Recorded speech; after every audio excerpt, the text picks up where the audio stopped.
Today we will discuss the lecture number 22 of the current lecture series Fuel Chemistry, and now we will start the alternative fuels. तो आज हम start करेंगे। तो सबसे पहले जो हम अल्टरनेटिव फ्यूल यूज़ कर सकते हैं डैट इज़ अल्कोहल, और अल्कोहल के अंदर हम स्टडी करेंगे मेथनॉल को और एथनॉल को हम किस तरह से अल्टरनेटिव फ्यूल के तौर पे यूज़ कर सकते हैं। तो आज हम देखेंगे methanol as an alternative fuel. तो सबसे पहले मेथनॉल का जो फ्रीजिंग पॉइंट होता है वो है -97.8 degree Celsius. It's boiling point is very low, about 65 degree Celsius, and it's octane number is 105, about, almost, approximately. So form की बात करें तो present in the form of colourless liquid. इसका एक ये भी हमारे पास डिसएडवांटेज होता है, लास्ट में हम देखेंगे कि ये जो सी मेथनॉल है ये विजिबल नहीं होती, तो इट इज़ कलरलेस। फर्दर हम इसकी कैलोरीफिक वैल्यू की बात करें तो मेथनॉल की जो calorific value that is 23,000 calorie, and it is environmental friendly, मतलब कि पोल्यूशन वगैरह काज नहीं करती इन्वायरमेंट के अंदर, so that's why it is environmental friendly. And use इसको हम अल्टरनेटिव फ्यूल के तौर पे यूज़ करते हैं। गैसोलीन की जो कैलोरीफिक वैल्यू होती है डेट इज 47,300 कैलोरी पर ग्राम, जबकि जो मेथनॉल की डेट इज 23,000 कैलोरीज।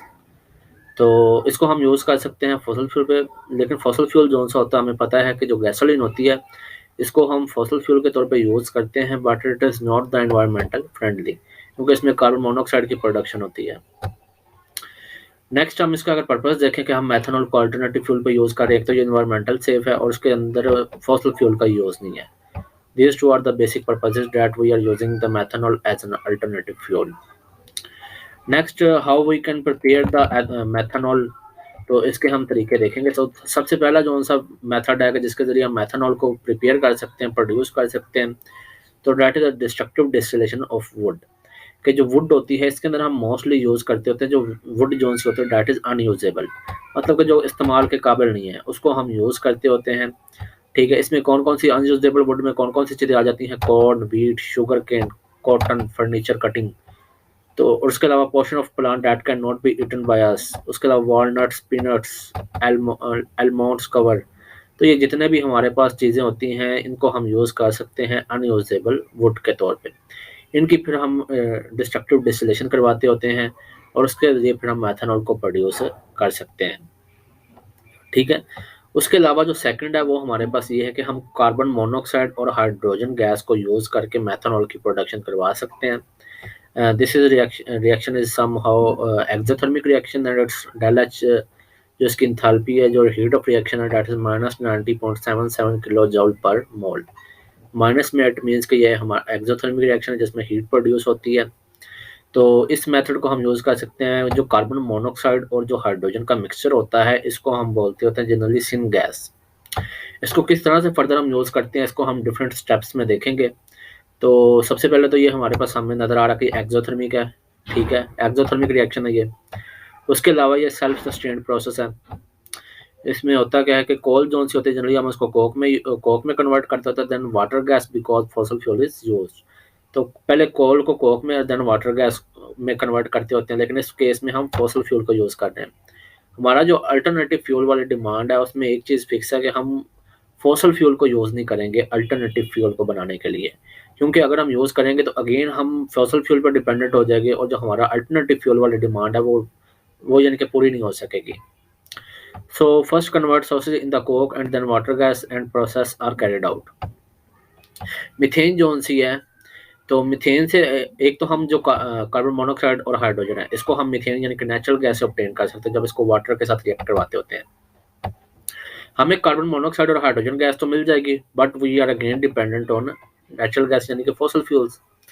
तो दैट्स वाई हम फॉसल फ्यूल को हम यानी कि यूज़ नहीं कर सकते, नेचुरल गैस को, इस मेथड को हम यूज़ नहीं करेंगे, क्योंकि इस मेथड के अंदर हम अगेन फॉसल फ्यूल पर डिपेंडेंट हो रहे हैं। तो इसके लिए हम जो अल्टरनेटिव मेथड यूज़ करेंगे कार्बन मोनोऑक्साइड और हाइड्रोजन की प्रोडक्शन के लिए दैट इज़ बायोगैस। बायोगैस के अंदर हम यूज़ करते हैं wastage of plants and animals. तो इस केस में हम फॉसल फ्यूल्स को यूज़ नहीं कर रहे बल्कि हम वेस्टेज को यूज़ कर रहे हैं प्लांट्स एंड एनिमल्स की। तो हम इसके ज़रिए किस तरह से कन्वर्ट कर सकते हैं कार्बन मोनोऑक्साइड और हाइड्रोजन को, तो वो हम देखते हैं। तो इस प्रोसेस को इंडस्ट्रियल लेवल पे एक ये फ्लो शीट डायग्राम है, इसकी मदद से हम अंडरस्टैंड करते हैं। तो सबसे पहले जितना भी एग्रीकल्चरल वेस्ट है, प्लांट वेस्ट, एनिमल वेस्ट है, उसको हम स्टोर करते होते हैं। ठीक है, उसको लिमिटेड एयर यानी कि उसकी हम इनकम्प्लीट ऑक्सीडेशन करवाते हैं, उसको हीट करते होते हैं, गैसिफिकेशन उसकी करते होते हैं। देन उसके बाद हमारे पास सिन गैस बनती है और वाटर गैस बेसिकली क्या होती है, हाइड्रोजन और मोनोऑक्साइड का मिक्सचर होती है। देन ये जो सी सिन गैस होती है इसकी गैस इसको फर्दर हीट किया जाता है, ठीक है। इसको हीट करके इसकी सिंथेसिस की जाती है, ठीक है। इसमें लॉन्ग चेन ऑफ हाइड्रोकार्बन भी होते हैं, दैट्स व्हाई ये जो हमारे पास एंड प्रोडक्ट बनती होती है वो मेथनॉल होती है, जो कि हमें रिक्वायर्ड है। और उसके अलावा डीजल होता है। तो हमें इनकी सेपरेशन करनी है, क्योंकि हमें तो सिर्फ मेथनॉल रिक्वायर्ड है, CH3OH। तो सेपरेशन के लिए फर्दर हम फ्रैक्शनल डिस्टिलेशन करते होते हैं, जिसकी मदद से हम इन दोनों को क्या करते होते हैं, सेपरेट आउट करते होते हैं। अच्छा जी, उसके अलावा जो मटेरियल है यूज्ड इसके अंदर लॉन्ग चेन्स होती हैं, जिसकी वजह से डीजल भी प्रोड्यूस होता है। By changing condition we are also changing the settling and production of amounts of diesel and methanol. Means कि हम कंडीशंस को चेंज करके डीजल और मेथनॉल की प्रोडक्शन को कंट्रोल कर सकते हैं। अब आगे हम डिफरेंट स्टेप्स में इसकी प्रोडक्शन देखते हैं, हम किस तरह से करवाएंगे कार्बन मोनोऑक्साइड की और हाइड्रोजन की। तो सबसे पहले हमारे पास स्टेप 1 है। स्टेप 1 के अंदर हम क्या करेंगे, स्टेप 1 के अंदर हमारे पास जो रिएक्टर होगा उसके अंदर टॉप से हम चार्ज को ऐड करेंगे और जो बॉटम होगी वहाँ से ऐश को डिस्चार्ज करवाएंगे, ठीक है। बॉटम से ऐश डिस्चार्ज होगी और टॉप से हम चार्ज जितना भी हमारे पास अनयूजेबल वुड वगैरह या सॉरी वेस्टेज वगैरह हैं उसको हम यूज़ करेंगे टॉप ऑफ रिएक्टर से। देन हम उसको एयर और स्टीम प्रोवाइड करेंगे और देन हम उसको हीट करेंगे। इसका हम फर्दर ऑर्डर देखते हैं। सबसे पहले हम क्या करेंगे, इसको ड्राई करेंगे। जो चार्ज होगा हमारे पास मॉइस्ट चार्ज होगा, ड्राई करने के लिए हम टेम्परेचर यूज़ कर सकते हैं 100 to 200 डिग्री सेल्सियस। तो जितना भी वुड का मॉइस्ट चार्ज होगा उसको हम कन्वर्ट करेंगे ड्राई चार्ज के अंदर, ठीक है। ड्राई सारा मैस हम उसका बनाएंगे और जो वाटर किस तरह से करेंगे, जो वाटर वेपर्स होंगे उसको हम एवेपोरेट करवा देंगे। एवेपोरेट किस तरह से करवाएंगे, हम टेम्परेचर प्रोवाइड करेंगे 100 to 200 डिग्री सेल्सियस, ठीक है। इसको हमने ड्राइंग नाम दिया हुआ इस प्रोसेस को। इसके बाद जो हमारे पास ड्राई चार्ज बन जाएगा उसकी हम फर्दर करवाएंगे पायरोलिसिस। पायरोलिसिस के लिए हमें जो टेम्परेचर रिक्वायर्ड होगा that is 200 to 500 degree Celsius. तो जितना भी ड्राई चार्ज और वुड होगा इसको हम कन्वर्ट करेंगे चारकोल के अंदर, कार्बन डाइऑक्साइड के अंदर, कार्बन मोनोऑक्साइड के अंदर, हाइड्रोजन के अंदर, मीथेन के अंदर और कोल टार के अंदर। पायरोलिसिस के जरिए हमारे पास प्रोडक्ट है। लेकिन इसमें जो हमारी मेन प्रोडक्ट होंगी वो कार्बन मोनोऑक्साइड और हाइड्रोजन होंगी, while other are the by products. Then उसके बाद थर्ड में हम इसकी गैसिफिकेशन करवाएंगे, फर्दर इसको हीट अप करेंगे, इनकम्प्लीट इसकी ऑक्सीडेशन करवाएंगे, यानी कि ऑक्सीजन को हम लिमिटेड अमाउंट प्रोवाइड करेंगे। तो इसके लिए हमारे पास जो टेम्परेचर रिक्वायर्ड होता है दैट इज यानी कि अबव देन 500 डिग्री सेल्सियस। तो जो ऊपर हमारे पास चारकोल बनी थी उसको हम स्टीम के साथ रिएक्ट करवाएंगे और limited apply amount of oxygen provide करेंगे। तो हमारे पास कार्बन मोनोऑक्साइड और हाइड्रोजन प्रोड्यूस हो जाएगी और साथ में हमारे पास कार्बन डाइऑक्साइड। देखिए जब सेकंड पायरोलिसिस हमने करवाई थी तो हमारे पास एंड प्रोडक्ट्स की अमाउंट ज़्यादा थी, but in case of gasification the only by product is carbon dioxide, while carbon monoxide and hydrogen are the main products. तो इस तरह से हमारे पास अब जो रॉ गैसेज ऑब्टेन होती हैं इसकी हम डिफरेंट परसेंटेजेस को देख लेते हैं। जो हाइड्रोकार्बन की अमाउंट होती है वो 0.9% रह गई है, जो ऑक्सीजन है वो 0.5% है, hydrogen is 18%, methane is 2.5%, carbon monoxide is 22.8% and carbon dioxide is 9.2%। तो देखें ये जो मैंने हाईलाइट किया हुआ है हाइड्रोजन को और मोनोऑक्साइड को, हमें ये रिक्वायर्ड है। बाकी ये जोन से दूसरी है ये हमारे लिए क्या है, वेस्ट है। तो इसकी अभी हाइड्रोजन की हमारे पास 18% अमाउंट आई है और कार्बन मोनोऑक्साइड की 22.8% आई है, बट हमें हाइड्रोजन की अमाउंट ज़्यादा चाहिए है। इसकी हमारे पास जो रेशो रिक्वायर्ड होती है दैट इज 2:1। नीचे हम देखते हैं कि हम अब इसकी अमाउंट को किस तरह से इन्हांस करते हैं, ठीक है। और कार्बन डाइऑक्साइड जो बाकी जितने भी इम्प्योरिटीज हैं इंसानों को हमने क्या करना है, रिमूव करना है। हमारे पास जो एंड प्रोडक्ट होगी वो हाइड्रोजन और कार्बन मोनोऑक्साइड का मिक्सचर होगी और इसकी जो रेशो होगी उसके बाद है गैसिफिकेशन। गैसिफिकेशन हम एक या एक से मल्टीपल चैम्बर्स के अंदर भी करवा सकते हैं, बट मोस्टली हम सिंगल चैम्बर में लेते होते हैं ताकि हमें इसकी कॉस्ट इतनी ना पड़े। अच्छा उसके बाद स्टेप 1 फिनिश हो गया, अब हम आते हैं स्टेप 2 पे। तो स्टेप 2 के अंदर हम गैसिफिकेशन करवाएंगे और शिफ्ट कन्वर्जन करवाएंगे। गैसिफिकेशन और शिफ्ट कन्वर्जन, तो सबसे पहले इसमें होगा क्या कि जितनी भी रॉ गैसेज होगी उसको हम उसकी हम प्योरीफिकेशन करवाएंगे। प्योरीफिकेशन मीन्स कि हम जितनी भी इम्प्योरिटीज हैं, ठीक है, कार्बन मोनोऑक्साइड और हाइड्रोजन के अलावा उनको हम क्या करवाएंगे, उनका रिमूवल करवाएंगे, ठीक है। और हमारे पास जो मिक्सचर जैसा कि मैंने बताया था वो 2:1 मिक्सचर होना चाहिए हाइड्रोजन और कार्बन मोनोऑक्साइड का, ठीक है। और कार्बन डाइऑक्साइड को भी हमें रिमूव करवाना है, क्योंकि अगर कार्बन डाइऑक्साइड रहेगी तो हाइड्रोजन जो सी होगी कार्बन डाइऑक्साइड के साथ रिएक्ट करेगी और फॉर्मिक एसिड की प्रोडक्शन हो जाएगी। जबकि हमें फॉर्मिक एसिड नहीं चाहिए बल्कि मेथनॉल चाहिए, CH3OH। तो इसलिए कार्बन डाइऑक्साइड को रिमूव करवाना ज़रूरी है, क्योंकि अगर वो हाइड्रोजन के साथ रिएक्ट करेगी तो फॉर्मिक एसिड बनाएगी। तो हमें हमारी जो मेन प्रोडक्ट है वो मेथनॉल है। तो हाइड्रोजन कार्बन डाइऑक्साइड को रिमूव करवाने के लिए हम यूज़ करते हैं स्क्रबर को। ठीक है, अब स्क्रबर को हम यूज़ करेंगे, इसलिए बेसिकली यूज़ किया जाता है इसको कि हम कार्बन डाइऑक्साइड को रिमूव करवा सकें। तो selective scrubber for CO2 is use to trap CO2 only, यानी कि इसके अंदर स्क्रबर के अंदर हम यूज़ करते हैं K2CO3 यानी कि पोटाशियम कार्बोनेट एंड MEA। ठीक है, इसको हम यूज़ करते होते हैं ताकि हम जो कार्बन डाइऑक्साइड है एज इम्प्योरिटी के तौर पे वर्क करे, इसको हम रिमूव करवा सकें। MEA होता है मोनो एथेनॉल अमाइन। अच्छा जी, जब हम इम्प्योरिटीज, ये हमारा सेकंड स्टेप था जिसके अंदर हमने इम्प्योरिटीज को रिमूव करवाया था, स्पेशली कार्बन डाइऑक्साइड, क्योंकि अगर हम देखें तो ऊपर कार्बन डाइऑक्साइड की परसेंटेज इम्प्योरिटीज में सबसे ज़्यादा थी 9.2%।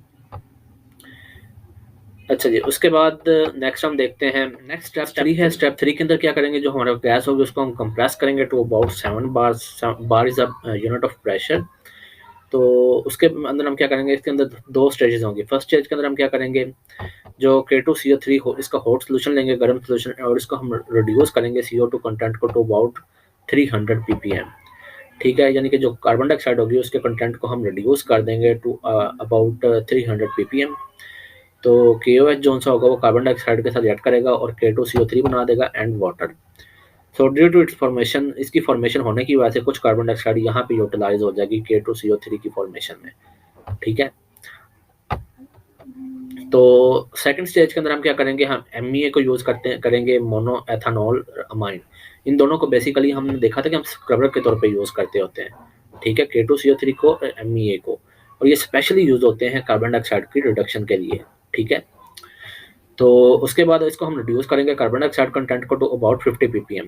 K2CO3 के केस में हमने 300 ppm तक ले आए थे इसकी कंसंट्रेशन को कार्बन डाइऑक्साइड की, जबकि MEA मोनो एथेनॉल अमाइन के केस में हम 50 ppm तक ले आए हैं कार्बन डाइऑक्साइड की कंसंट्रेशन को।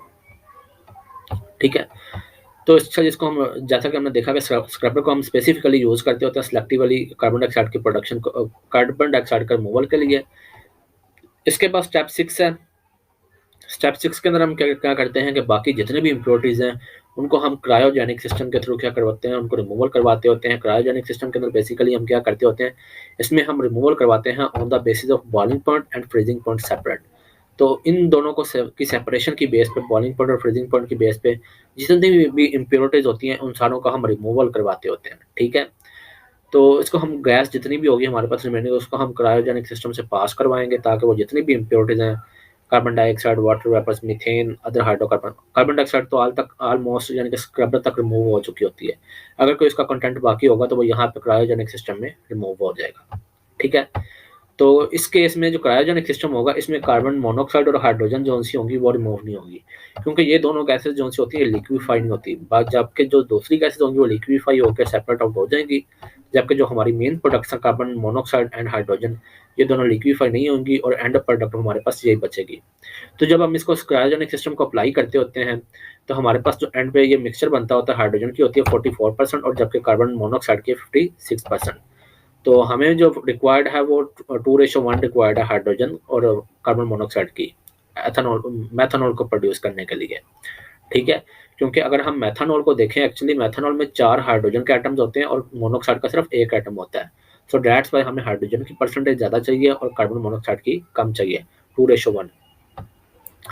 तो अगर हमें ये रेशो फुलफिल नहीं होती तो हम अगेन इस जो हमारे पास एंड ये बना होगा 44% मिक्सचर ये हाइड्रोजन का और कार्बन मोनोऑक्साइड का 56% है, तो इसको हम अगेन ऊपर से डालेंगे और अगेन ये बैच को रिपीट करेंगे जब तक हमारे पास 2:1 जो सी है हाइड्रोजन और कार्बन डाइऑक्साइड मोनोऑक्साइड की प्रोड्यूस ना हो जाए, क्योंकि इसके बगैर हमारे पास मेथनॉल की प्रोडक्शन नहीं होगी।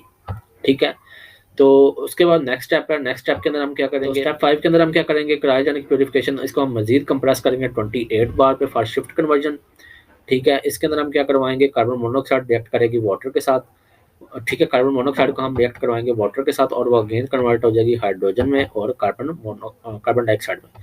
अब इस तरह से बेसिकली हम कर क्या रहे हैं, हम कार्बन मोनोऑक्साइड की प्रोडक्शन को कम कर रहे हैं और हाइड्रोजन की प्रोडक्शन को इंक्रीज कर रहे हैं, क्योंकि हमें हाइड्रोजन की प्रोडक्शन ज़्यादा चाहिए, 2:1 चाहिए हमें, 2 यानी कि 2 टाइम्स ज़्यादा होनी चाहिए hydrogen as compare to carbon monoxide. तो दैट्स वाई इसमें हम यूज़ करेंगे ताकि हम किसी तरह से कार्बन मोनोऑक्साइड की प्रोडक्शन को कम करवाएं और हाइड्रोजन की प्रोडक्शन को ज़्यादा करवाएं। तो शिफ्ट रिएक्शन को जो होगा वो कार्बन डाइऑक्साइड, क्योंकि ये जो सा हमारे पास शिफ्ट रिएक्शन है ये कार्बन डाइऑक्साइड को भी प्रोड्यूस कर रहा है, तो इसको हम अगेन वही स्क्रबर को यूज़ करेंगे ताकि इसके जो कंटेंट दोबारा बन चुका है कार्बन डाइऑक्साइड का, इसको हम रिमूव करवा सकें। और इसके लिए वही हम पोटेशियम हाइड्रोक्साइड या K2CO3 को यूज़ करेंगे और MEA को यूज़ करेंगे, जिस तरह से ऊपर हमने इसके रिएक्शंस देखे थे। ठीक है। अब इसका एक डिसएडवांटेज भी होता है, इसके लिए हमें स्टीम रिक्वायर्ड होती है, लेकिन स्टीम को प्रोड्यूस करने के लिए हमें अगेन एनर्जी चाहिए होती है।